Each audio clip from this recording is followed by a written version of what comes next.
How's it going? Today, I'm going to be playing Elden Ring and seeing how many deaths it will take me to beat the game. I'm not very familiar with Souls-like games and have never beat one, but I decided to play Elden Ring because of how great it looked. There's no rules for this video, I can beat the game however I like, so today, I'll see if a Borderlands player can beat Elden Ring. If this video does well, I might make another beating the DLC, and with that out of the way, I hope you enjoy the video. I know that you are able to beat that first boss, but there was no way I was gonna.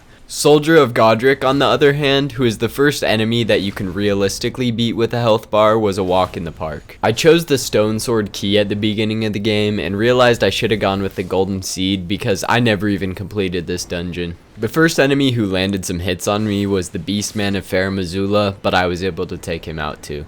I sat down at this side of Grace and unlocked Torrent, so now I could ride around on a horse. I also talked to Ronnie, who gave me a spirit summon bell. After that, I went to the first ever jail in the game, and really had no idea how broken this weapon would be later on. It was just the first one I spotted, and I decided that I wanted to take out this enemy. But it wasn't an easy task by any means. Especially in this clip right here, looking back, I just kept healing and kept getting hit over and over, until he finally got me with a good swing. After the Bloodhound Knight killed me about 11 times, I moved on to fighting this troll because I just wanted another enemy to take out and practice learning the mechanics of the game. It was a relatively easy fight except for this ridiculous slam attack, or at least I thought at the time ridiculous. I was able to stagger him twice in one fight and took him out that same one. Also, I fixed where the death counter is in a second. He gave me a roar medallion, which I don't think I ever put on once. I decided to try fighting Margit with just my starting weapons, which didn't end up going too well, but I still wanted to give it a fair attempt. His intro cutscene is super cool as well, but I'll just let the clip play of what happened exactly. He slammed me off the edge and I fell to my death. I knew that I was going to need a better weapon at this point, so I decided to go back to the Bloodhound Knight and go get his weapon. I got super lucky and hit this weird air stagger thing and it won me the fight. Now I had the Bloodhound Fang weapon, but I still needed to get my levels up to be able to use it well. The way that I decided to do this was by going and killing Mr. Munchkinmans and Kaled, and they were a really good source of XP. Once my strength and dex were upgraded enough, I could finally wield the Bloodhound's Fang. And at this time, I really didn't know how good the weapon was because I didn't even know about its Ash of War. After I attempted this Everjail boss about 6 times, then I figured out that you could use the slash on the Ash of War. However, I didn't know that you could chain it yet. I was able to take out this Everjail boss relatively easily, and I got a pretty good charm as well. After dying to Margit a few more times, I decided to go back to the beginning of the game where this tree sentinel was. I was able to take him out this time now that I was leveled up a bit more. I'm back at Margit now and I just learned how to fully use this Ash of War. I dodged a few of his attacks and then dealt the final blow. This was a really good first boss, but I've played Elden Ring a little bit on my Xbox before this, so it wasn't too difficult.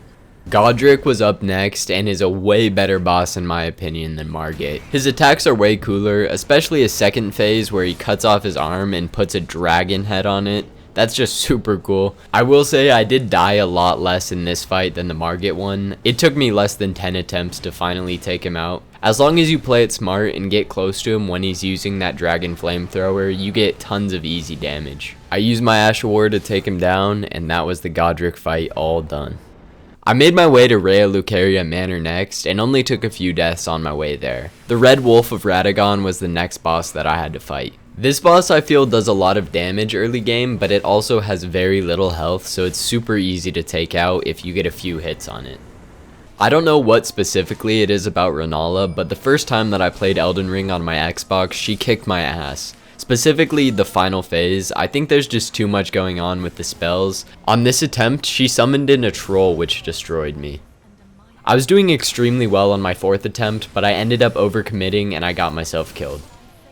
3 attempts later and I was doing well again. I dodged the first attack easily, but should have dodged in instead of running away from the second one. After that, I also got a finger seal so I'd be able to use Blood Flame Blade, which I had gotten earlier. That helped me take down Rennala and I got another remembrance. I decided to take down this big dragon for some easy runes and a few levels up, and then I made it to Volcano Manor and started fighting the Godskin Noble. I started this at 113 deaths, and it took me till number 145 to finally take him out. I also think I got lucky with a bleed at the end there. Now I had to fight the big man on the tiny horse who shoots giant arrows at me. I was so close to killing him on this attempt, but he back swiped and got me pretty good. 4 attempts later, Radahn's health was super low, and I dodged his meteor attack, so I knew I just had to go in and deal the last bit of damage. I was able to take down Radahn and got one of the coolest cutscenes in my opinion, when all of these shooting stars fly by and then a meteor makes a giant hole in the ground. The Mimic tier is one of the cooler boss fights in the game, but I just hit him with the "why are you hitting yourself? Why are you hitting yourself?" and it worked out pretty well.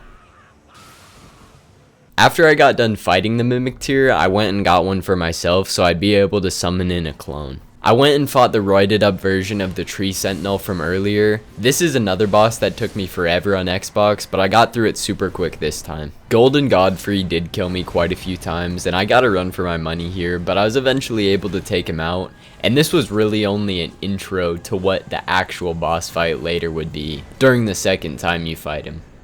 At this point, I was trying to do the White Mask questline because I wanted to make it to Mohgwyn's palace. I got attacked by an enemy and really didn't try to hit the main guy, but I aggroed him on me. I even alt F4'd to try and get his aggro off, but when I loaded back in, he still wanted to fight me. Now if I wanted to get to Mohgwyn's palace, I needed to go through the snowy area, so I had to fight Margit first. This boss fight was pretty difficult, but his first phase was relatively easy. It was very similar to when you fought him the first time, and his second phase was a bit harder, but on my 10th attempt I was able to get him. The legit way to get here is by fighting Commander Nile, but I was still too underleveled and just not good enough to do it, so I did the skip where you jump off with your horse and it takes you down to a teleporter which will lead you to the snowy area. The first time I made it down, I got destroyed by red wolves trying to find the teleporter. I luckily was able to get the skip on the next attempt. I just watched back my footage and jumped at the exact same spot. I finally made it through the teleporter, and now it was time for the next step. It took me 7 attempts to take out this bloody finger, mainly because a bear was third partying every time we fought. After I took that guy out, the teleporter to Mohgwyn's palace opened, and I was finally able to make it to the XP farm. This giant bird is probably the easiest XP farm in the game. I'm sure if you watch any Elden Ring content, you know about it, but if not, check it out, it's pretty good. I made my way to fight the Godskin Apostle next. I felt it was only fair that I take him out after taking out his brother. At this point in the game, there were 3 main bosses that I could take on. Radahn, who kicked my ass right here. I decided to go try the other 2 bosses and then I'd come back to him later. The first boss that I decided to fight was the Fire Giant, and I'm honestly surprised how well this went. It only took me a few tries and I was able to take him out pretty easily. I then went for Mohg next, and this was the first boss where I really decided to use my Mimic tier. At this point, he was only level 1, so he really wasn't doing much damage. It was just to sometimes help me heal and get the aggro off of me. I started adding in some more spin attacks, and after that, I killed Mohg. I decided to go spin back on Radahn, and this time I threw in a lot more jump attacks, which did a good bit of damage. I also was careful to dodge his blade. I got a really lucky one in the middle, but the first and last one were super easy, and I took him down finally. Now it was time for the boss that gave me so much trouble and made me quit playing Elden Ring on Xbox, the Godskin duo. They took me quite a few deaths, and I really did have a learning curve here.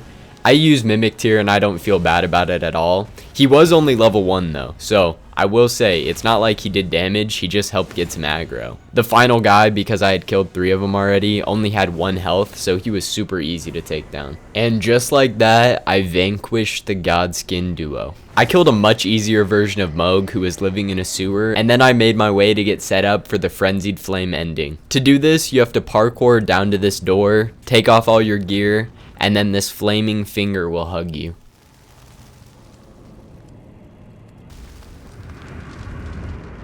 Next up, I had to fight the coolest boss in my opinion. Oh, death. Become my blade once more. Malekith's first phase wasn't bad at all, but the second phase really stumped me. This boss honestly didn't take that many attempts, but I think the run up there, plus having to deal with that big horse in front of it, those 2 things added up and made it feel like it took me a lot longer to beat him. Now that Malekith was dead, I finally could make it into the Erdtree. Farewell. Now it was time for me to fight the Godfrey that I was actually scared of. This guy gave me so much trouble. I was able to get him to his second phase relatively easily as I was used to the first attacks, but the second phase really took a toll on me. As you can tell, the further I made it into the game, the worse against the enemies I got. I decided to summon in the samurai spirit so he could help me out, and eventually— let's go, let's go, let's go. This is my live reaction. Let's go. I was looking through some of the achievements that I hadn't gotten yet, so I decided to go and take out the twin gargoyles first. After dealing with the gargoyles, I went and fought Radahn about 20 times, but didn't get very far, so I decided to go and do some of the other achievement bosses. I started out by getting the misbegotten beast. Next up was Royal Knight Loretta. And then I went and fought the magma worm. Most of the bosses were fairly easy because at this point I was over leveled. The regal ancestor spirit and normal ancestor spirit have to be the easiest bosses in this game. I got hit once and it barely did any damage. And for the second fight, I just played really badly because I knew how easy it was gonna be. This is the perfect clip to just show how over leveled I was at this point. This boss only took me 3 hits to deal with. I think if I would have had 1 or 2 more points into strength, I would have been able to take down the boss in only 2 hits. This is one of my favorite cutscenes in Elden Ring. You lay in a coffin and ride down a waterfall of rot, which is pretty cool. Astel, or the Nerd's Rope with mantis pinchers on it, was a fairly easy boss fight. Definitely a lot more health, but the attacks were super easy to dodge. Elmer of the Briar was the next boss that I defeated, and he had something to do with Melania, I believe. Speaking of that, Melania was actually one of the bosses that I didn't complete, along with the 2 dragons, but at some point I would like to go back and beat them, so let me know if you'd like to see that. I'd do that along with the DLC if I played. I died about 30 more times to Radahn, so that was light work on my end. This is the point in the game where I finally realized that you could upgrade your summons, so I upgraded my Mimic tier to 10, as well as upgrading the Blasphemous Blade while I was there. I went and got my revenge on Commander Nile, used my Mimic tier, and destroyed him.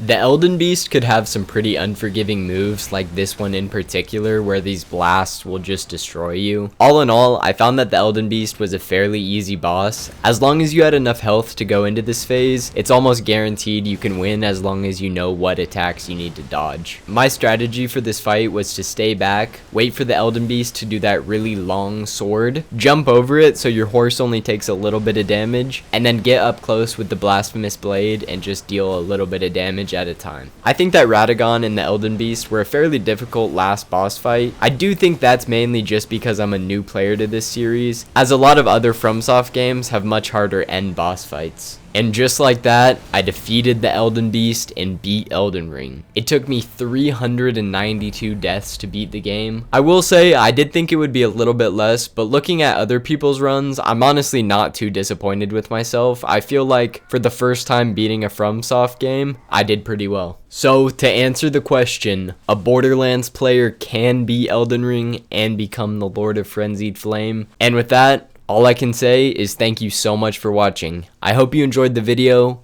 Leave a like, subscribe if you want to see more content from me, and leave a comment. I love hearing from you guys, and I respond to most comments. Have a great rest of your day, and enjoy this cutscene.